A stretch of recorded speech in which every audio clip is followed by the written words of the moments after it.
what's up? Today, I'm gonna show you guys two delicious ways to make spring rolls at home. The first one is herbal, fresh, and light, while the second one is a bit more craveable, crunchier, and, you know, deep fried.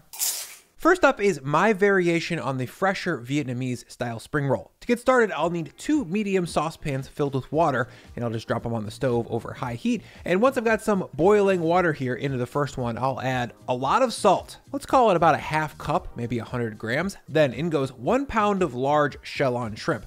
From there, I'll kill the heat and set a timer for 4 minutes. This water is at about 175 F, and that's gonna cook the shrimp a lot more gently than if it were up at a boil. This is called poaching. Also, the specific type of shrimp that I'm using is a 12 to 15 count easy peel black tiger variety.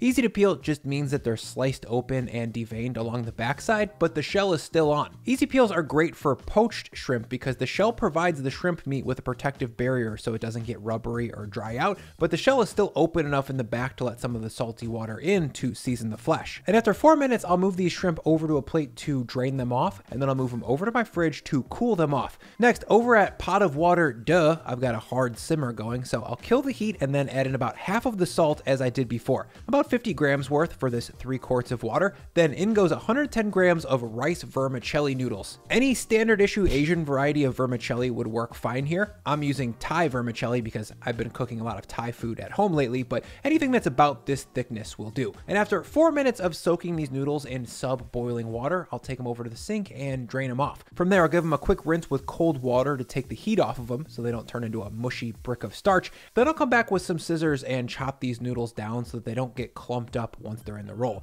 Finally, I'll set these up on some paper towel to drain them off, and there we go. Rice noodles for spring rolls. Next, let's prep the raw, fresh veggies. First up is some quick pickled shredded carrot. For that, I'll grab a chunky carrot and my julienne peeler and shred the carrot down into 180 grams worth of thin julienne style strips that are about 2 to 3 inches long. Next, into that bowl, I'll add 10 grams of salt, 20 grams of sugar, and 20 grams of rice vinegar. From there, it's just a quick toss to get things coated, and then 5 to 10 minutes of hang time to let the carrots wilt a little bit and absorb some of the salty, sweet, sour pickle brine. These carrots are tender but still crunchy and bring some much needed acidity and brightness to these spring rolls. This was actually Lauren's idea and it's beautiful. I really love it. Next, some cabbage. Specifically, I've got a quarter head of purple cabbage here, and I'm gonna shred it very thinly with my mandoline. You could chop this one with a knife if you're mandoline-less, but raw cabbage is pretty frickin' fibrous and punishing to eat if you don't get it thin enough, so just keep that in mind. Next up is red bell pepper. For that, I like to slice off the sides in a way that leaves as much of the white watery rib stuck to the core as possible. From there, I'll just julienne these slabs of pepper into thin strips. Since bell peppers are much juicier and more tender than cabbage, you can get away with these being a lot thicker. The last veggie that we're gonna prep is cucumber. For that, I'll lop off the butts of a small cuke. I'll cut it into quarters, then I'll zip out the seeds, and then julienne it into pieces that are close to the bell pepper thickness. Again, these are awesome raw, and thicker is gonna be a little bit better. And once I've got a colorful platter of thin sliced veggies here, it's time to talk about the herbs for these spring rolls. For that, I've got some fresh basil here. The bigger the leaves, the better. I've got some fresh mint because it wouldn't be Vietnamese food without mint. And then of course, the best of the soft herbs, fresh cilantro. The last little bit of prep here though is gonna be to make a quick no-cook dipping sauce for these rolls. So for that, I'll combine 100 grams of hoisin sauce, 30 grams of peanut butter, 3 to 5 grams of grated garlic, 3 to 5 grams of grated ginger, 30 grams of rice vinegar, 5 grams of sesame oil, and then 30 grams of water. I'll give that a quick whisk to get the peanut butter fully mixed into the hoisin, and we're good to go. This sauce is sweet, salty, and has the warmth of roasted peanuts going on. It's gonna be perfect for fresh raw veggies. Now to build this spring roll, I'll grab one 9-inch piece of spring roll rice paper and soften it by soaking it in room temperature water for 5 seconds. The rice paper will be slightly less pliable than you think. It's gonna soften as it sits, and too much water will make it impossible to roll properly. Next, I'll drop this onto a plate, not a cutting board because I've had some sticking issues there. Then I'll drop on 5 to 6 pieces of my poached shrimp. To prep these for the roll, I just remove the shell that we used to protect them during the poaching, and then slice them horizontally crosswise to get them as flat as possible. I'll use 2 shrimp per roll and lay them next to each other to make a flat layer that will sit in the roll cleanly like this. Behind the shrimp comes 3 to 4 pieces of cucumber. then 3 to 4 pieces of red bell pepper. I'll top those with some shredded red cabbage, making sure everything is tight and tidy as I go. Then on top of the cabbage, I'll drop a grip of pickled carrots, then some of my cooked noodles. Next is herbs. First down is cilantro, then fresh mint, and then some large leaves of fresh basil. I'll press all that down to make sure things are staying together. Then lastly, I'll drop an outer leaf of green leaf lettuce to help contain everything inside the roll and provide some additional fresh crunch. To roll this, I'll grab the outer edge of the paper and roll it over the tight pile of veggies and shrimp. From there, it's just a matter of carefully holding everything together in a unit while trying to roll the skin as tightly as possible around it. And once I've got a full revolution and the rice paper is touching itself on the other side of the pile, I'll tuck in both sides carefully to seal the ends and then continue to roll this as tight as I can. I will say that pretty much no matter what, rolling these properly is going to take you a few tries to learn, so don't get frustrated and just give it some practice. Now, to ensure an even tighter spring roll, I like to add an unorthodox second spring roll wrapper. For this second skin, I want it to be slightly more pliable, so I'll soak it for 10 seconds instead of 5. Then I'll grab my roll from before and throw it in the middle and repeat the same moves to get it as tight as I can. Now that everything is tucked neatly inside of the first paper, you can really put some extra force and pressure on this to make it as tight as humanly possible. If it's not tight, everything will just fall out when you take a bite and you'll be bumming. And once I'm all rolled up and tucked up for the second time, we've got a beautiful, tidy spring roll. We've got a wide variety of textures, flavors, colors, and aromas going on. And when you combine it with a deeply flavorful peanut hoisin sauce, you're gonna be stoked. The shrimp are plump, they're sweet, they're tender, the carrots inside bring some nice acid, and the combination of cilantro, basil, and mint perfume this entire thing with an unmatched freshness. It's super craveable and very good for you. It's a great summertime snack or a meal, and I hope you try it soon.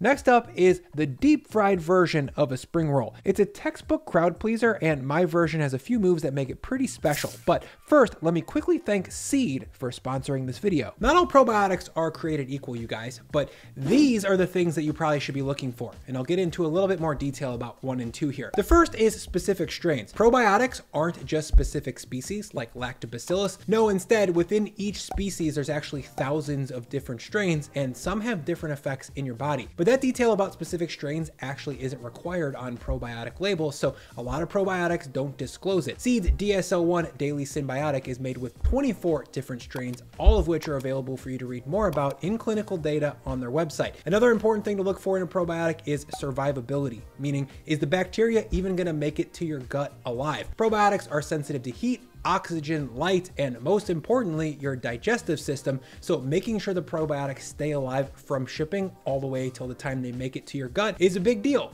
Seed uses a ViaCap capsule within a capsule system that protects the bacteria all the way through your digestive tract. So to try Seed's DSO1 Daily Symbiotic, go to seed.com/Brian and use my code Brian at checkout for 15% off your first month's supply. To get started on this spring roll, I'll grab 75 grams of the same rice vermicelli that I used in the first recipe, and then I'll cover with water to soak and rehydrate for 20 minutes. For now, I'll set those aside to do just that, and then grab a nonstick pan and drop it on the stove over medium-high heat. Once it's hot, in goes a long squeezer of oil. I'm using olive, but peanut would be more appropriate. Then in goes 100 grams of small diced mushrooms, a strong pinch of salt, and then I'll jump in and stir to combine. The mushrooms that I'm using here are shiitake, but of course button or cremini would also be fine, just slightly less flavorful.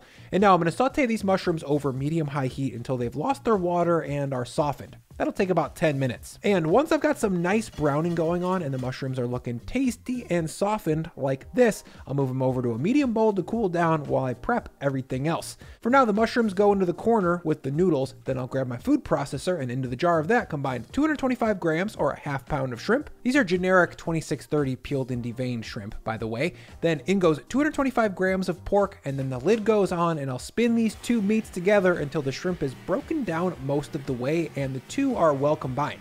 That'll take 20 seconds or so. As you can see, these meats are pretty well chopped, but they're not a paste. If they go too far, they'll be kind of hot doggy inside of the spring roll, and it'll have a snap that's kind of unpleasant. Next, my dual meat clod will go into my mushroom bowl. Then I'll add 30 grams of soy sauce, 50 grams of oyster sauce. Yes, it is made from oysters, which seems insane, but it's delicious and not fishy at all. Then in goes 5 grams of grated garlic, 1 large egg, 10 grams of chopped cilantro, and then 50 grams of thinly sliced scallion bottoms, like the whiter end, then 50 grams of shredded carrot.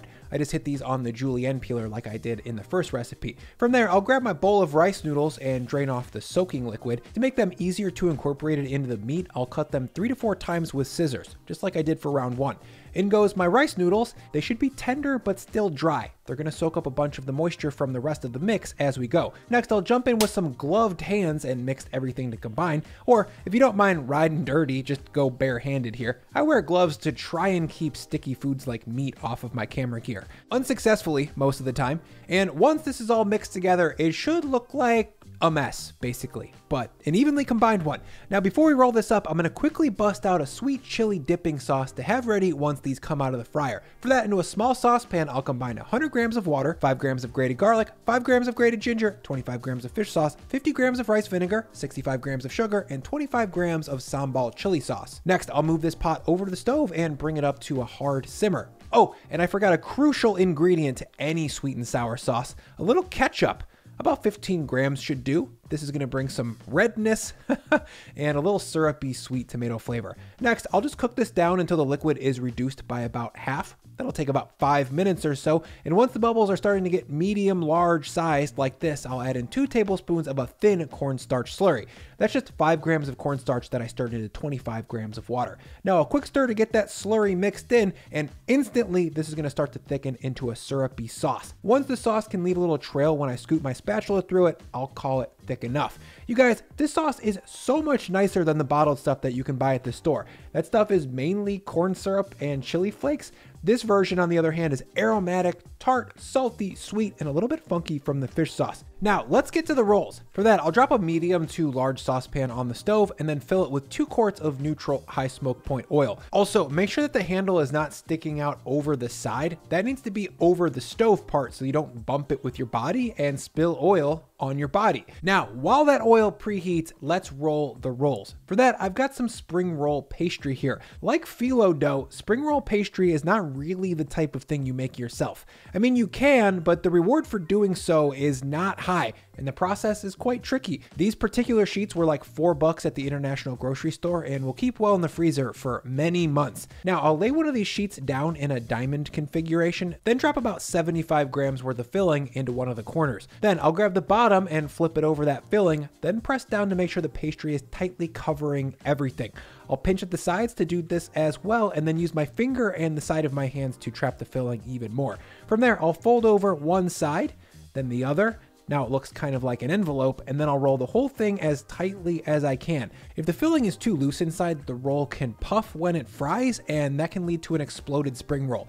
It's unlikely, but it's best to try and avoid it. And once I get to the end here, I'll leave a few inches and then come back with a loose cornstarch slurry and brush some on to help create a tight seal.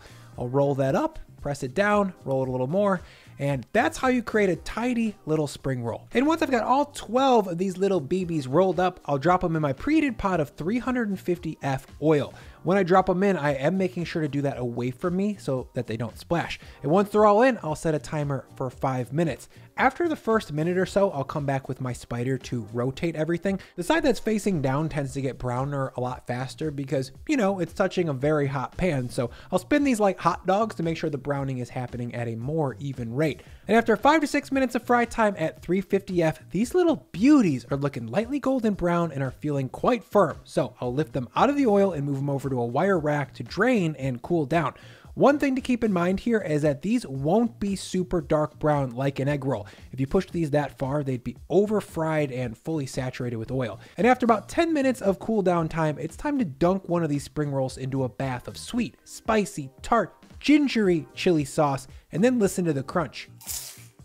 The outside is so flaky and so brittle. The only thing that I can compare it to is something made with phyllo dough. The inside is also full of fun textures, from the satisfying tender rice noodles to the crunchy carrots and the smooth but chewy shrimp and pork.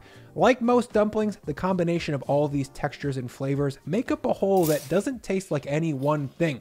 It's just very delicious. I really hope you give at least one of these 2 variations on spring roll a try sometime soon. And if you do, tag me on Insta.